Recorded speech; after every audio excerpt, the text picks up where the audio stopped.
Ito ay rated SPG. Striktong patnubay at gabay ng magulang ang kailangan. Maaaring may masiselang tema, lengguwahe, karahasan, sexual, horror o droga na hindi angkop sa mga bata.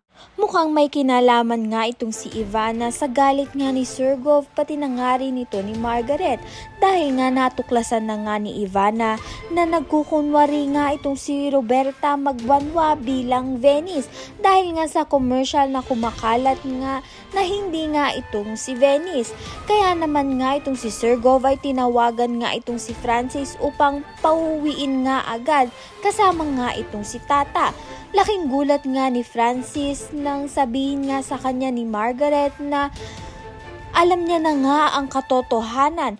Dito na nga susulpot nga itong si Venice kasama nga itong si Vivian pati na nga rin itong si Sugar. Malalaman na nga ng lahat ang tinatago nga nito ni Venice dahil nandito nga rin si Tata at magtataka nga itong si Sergov dahil magkamukha nga sila.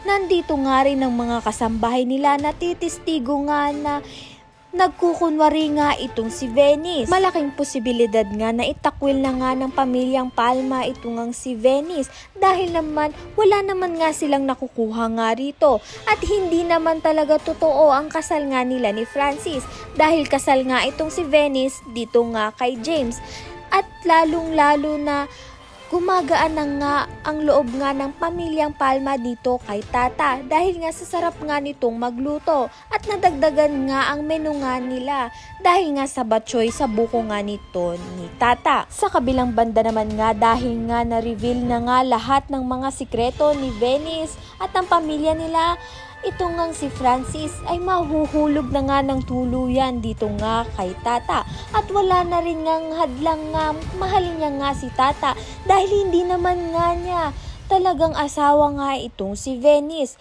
Kaya naman nga itong si Tata ay tuwang-tuwa nga siya dito nga kay Francis at nahuhulog na nga rin siya. Kung isa ka nga rin sa nagnanais na magkatuluyan na nga itong si Francis at Tata, ayan nga pakatutukan natin. Maraming salamat sa iyong panunood.